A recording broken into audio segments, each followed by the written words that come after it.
Station, this is Dean Emily Allen of Cal State Los Angeles. How do you hear me?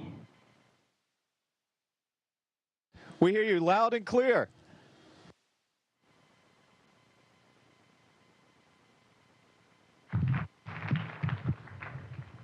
Hello, my name is Maria Munguia. I'm a sophomore at Cal State LA in mechanical engineering. My question is for Mike. Becoming an astronaut is one of the greatest endeavors of our lifetime, as well as one of the most challenging. How did you overcome your greatest obstacle on the road to becoming an astronaut?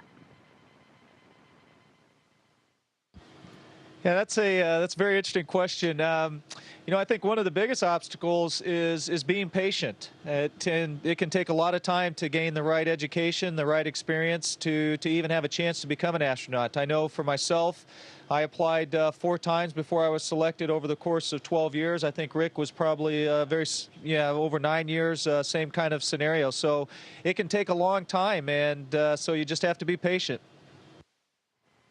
Thank you.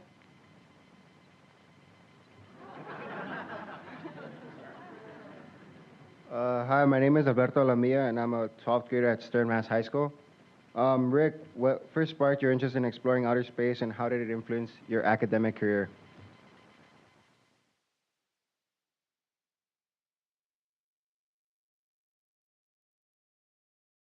I was always interested in space and science.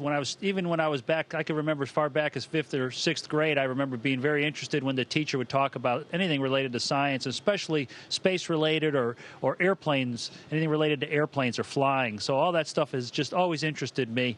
And obviously, when I got into high school, I would talk to my guidance counselors, and they heard what my interests were, and they told me to go into engineering. So that affected, obviously, what the choice of career I chose, just based on my interest. And then when I was an engineer at the University of Connecticut and got out of there and graduated from there, I went and got a master's degree, got a job as an engineer, and eventually applied as an astronaut. So I think my interest in space and science and my abilities in mathematics had a direct relationship on how I ended up here.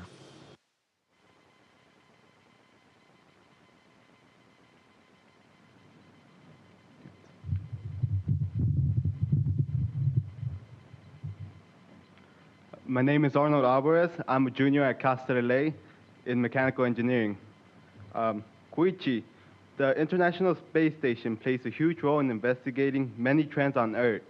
How do you think the future of our planet looks for us living under the current conditions?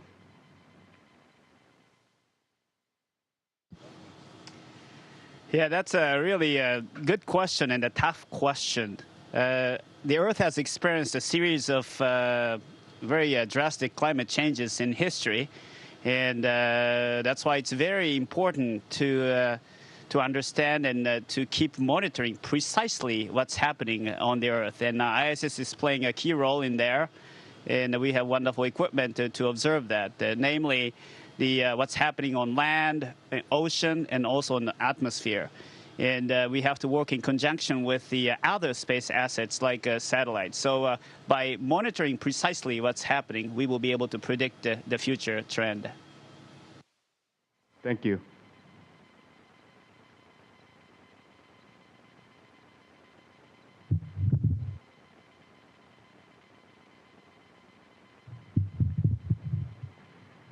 My name is Audrey Perez. I am a 10th grader at LA County High School for the Arts.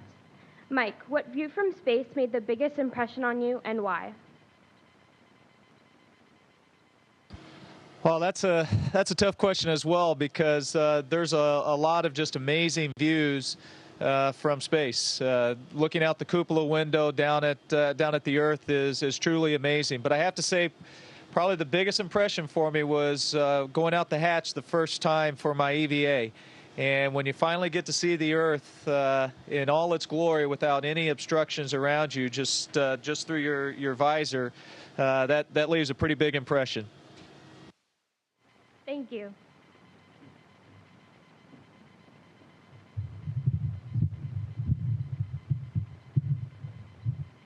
Hello, my name is Virginia Mejia. I am a senior in Cal State LA majoring in industrial technology. Rick, as an astronaut, you undergo difficult training and simulations meant to represent space conditions. Can you describe the training to us, and do you feel it has truly prepared you for the extreme conditions of space? Yeah, that's true. We do a lot of training as an astronaut, years and years and years and years of training. Just for this mission alone, I trained 2.5, 3 years. So the different types of training we have, it's a lot of classroom training. We're just learning about different things, about space station systems, about vehicle systems, and about payloads. And then we also have simulators, like you said. We have the Soyuz simulator that we trained for. Of course, I used to train in the Space Shuttle simulator. We have space station simulators. Some of them are different fidelity. Some of them are high fidelity. Some of them are low fidelity. We have the payload simulators where sometimes it's actual hardware. And then, of course, we have the NBL, the Neutral Buoyancy Laboratory, which is just basically a large swimming pool where we practice our spacewalks, and they make us neutrally buoyant so we don't float and we don't sink. And it's like kind of simulates that we're in space, and that's how we practice our spacewalks. But this training is all very, very it's not very continuous. It's like pieces of a puzzle, and all these pieces are all jumbled up, and you don't really get to put them all together until you actually do the mission. But the training works very, very well. We train very, very hard for a very long time, but it all comes together on the mission, and that's why NASA is so successful, because we train so hard. Thank you.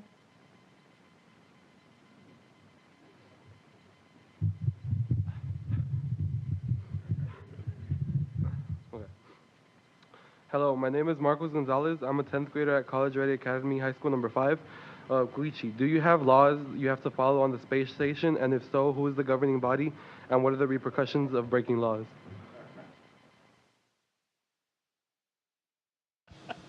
I think Rick thinks he governs the space station, but we have treaties and agreements among the partner nations of the International Space Station, and that defines or that governs how the space station operation will be conducted. And also, we have a crew code of conduct that applies to all astronauts to follow. And but as far as the law, to an individual astronaut flying in space, the country from which the astronaut is from, its domestic law will apply to the individual astronaut.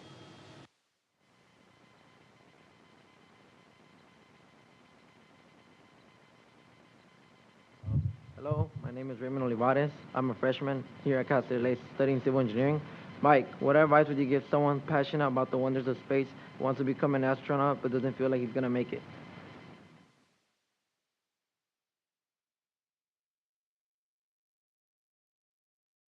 Yeah, you know, this kind of goes along with the first question that I was asked, and that's one, you need to be patient, but I think just as important is you need to find something that you love, and no matter what, then if you don't get selected as an astronaut, at least you're doing something that you're very passionate about, that you want to be doing, and that you're excited about every morning when you get up and go to work, and that's probably the best advice I could give you.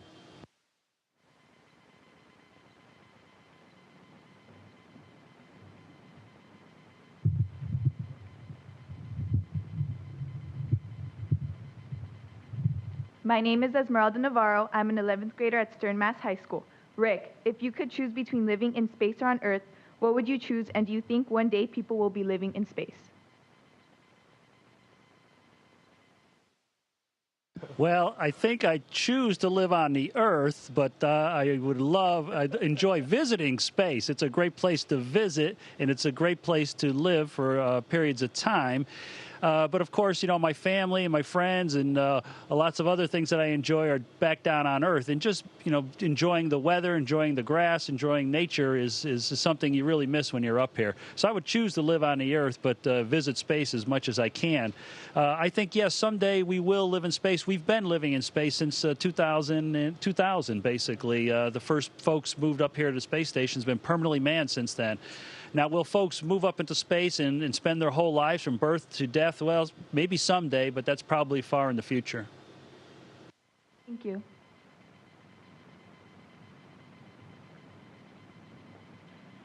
My name is Sarah Robeson. I'm a sophomore at Cal State LA in mechanical engineering.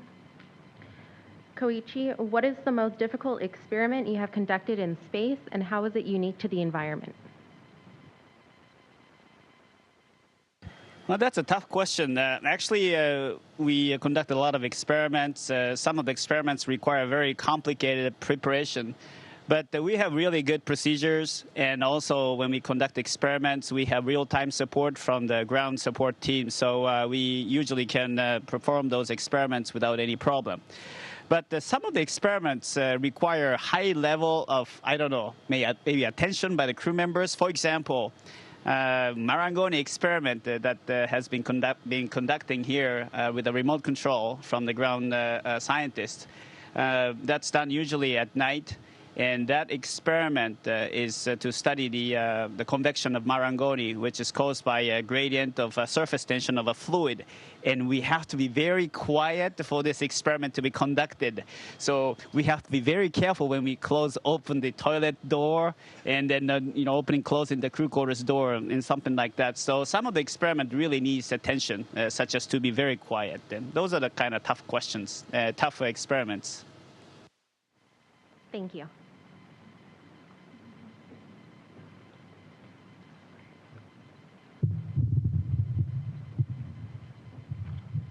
My name is Melissa Latrista, and I'm a junior at Cal State LA in mechanical engineering. Mike, how does your knowledge of everyday life on Earth affect the way you interpret scientifically what you encounter in outer space? Yeah, that's a very interesting question.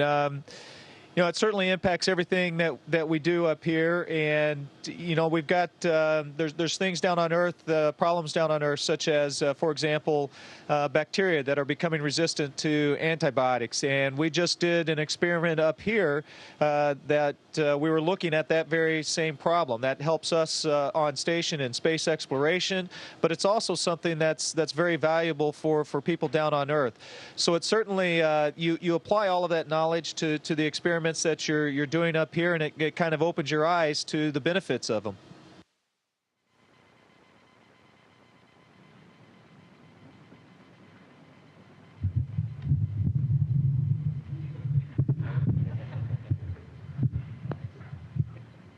My name is Johnny Cortez. I am a 10th grader at College Ready Academy High School number 5. Rick, what is your daily hygienic routine in space, and how hard is it to shave?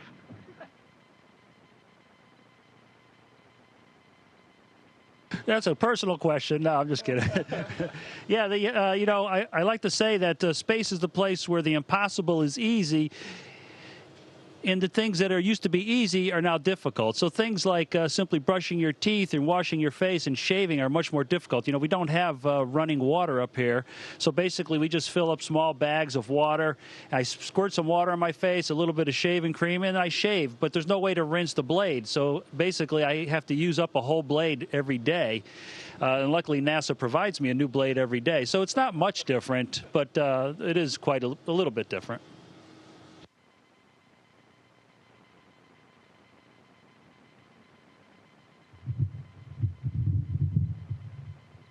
My name is Luis Carmona. I am a senior at Cal State LA, civil engineering. Koichi, how do you and your family feel about being in space for long periods? That's a good question. As Rick said, space is a wonderful place to live and work. But I do really miss my family and long duration space flight, and also long training.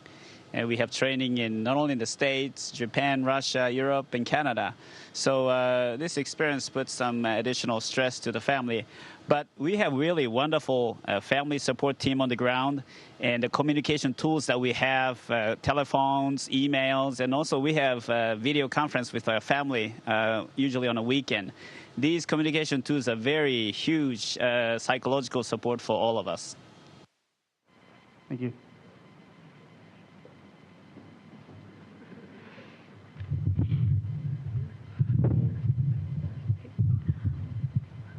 Hi, my name is Caitlin Peralta, and I am a 10th grader at College Ready Academy High School number 5.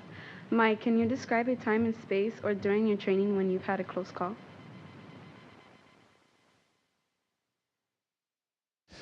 That's a good question, and I guess I'm going to answer that by saying, Rick talked about all the training we do, and a lot of that training is focused around safety.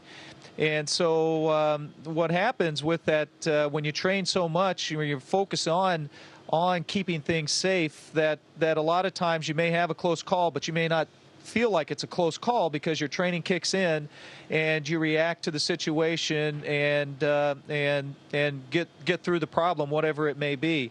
So I've been very fortunate that, you know, from a close call perspective, I don't recall really having any that are that bad. Of course, you know, we've had some problems outside the station, and, you know, for example, in December we had a problem with the ammonia cooling system, and so we had to go out and repair it. But again, the training kicked in, and you've got this wonderful support team on the ground that helps you out, and everything went very smooth and safely.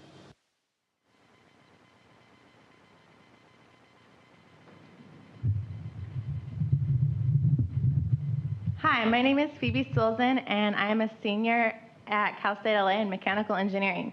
My question is for Rick. What one piece of technology would you most like to see improved on the space station in order to make your living conditions more comfortable?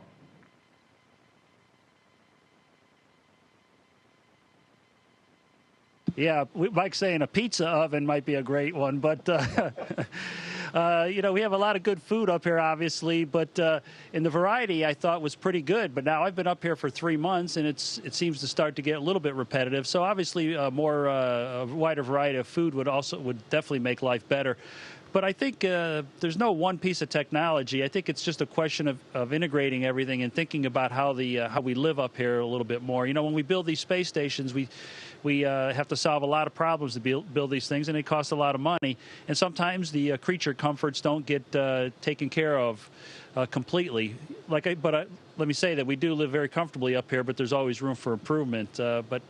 I can't think of any one thing other than maybe a little better food and a little better hygienic preparation area. Thank you.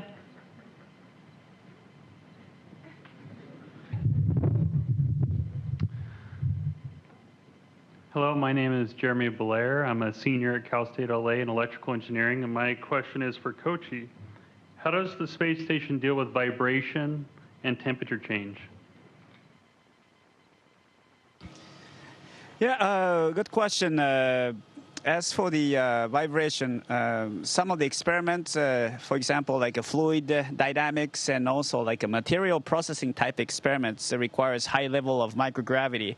So we're in the U.S. laboratory now, but we have payload racks that have active or passive vibration isolation system to minimize the vibration. And also, we do exercise a lot, the running machine, resistive exercise device.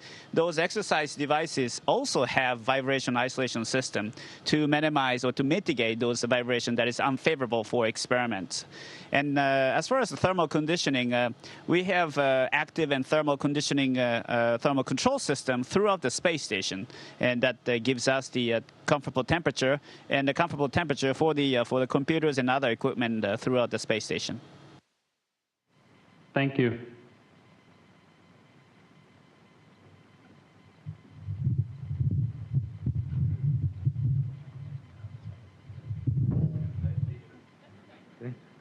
My name is Ben Galetta. I am a sophomore at Cal State LA and majoring in computer science.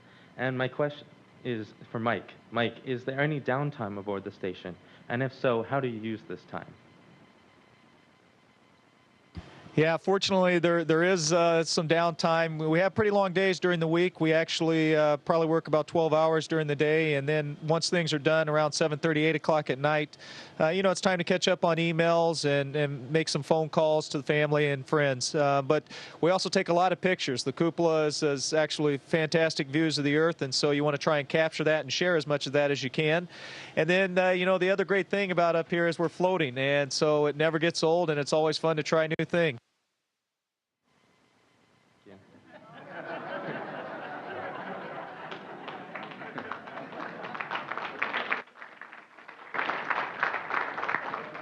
Hi, my name is Alex Cabrera, and I'm a senior at Cal State LA.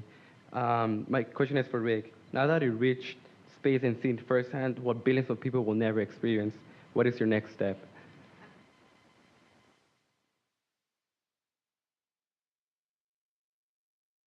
Yeah, that's a good question. This is my 4th mission, so I've got to experience this many, many times. I think my next step is I want to get involved in some of the new vehicles. NASA is designing a new vehicle called Orion, and we also have several commercial companies designing vehicles. I'd like to get involved with some of these new vehicles to help design them and use my experience to help make those vehicles maybe just a little bit better. All right, and that was our last question for today, so we just want to say thank you. So if everyone in the audience will tell the astronauts big thank you.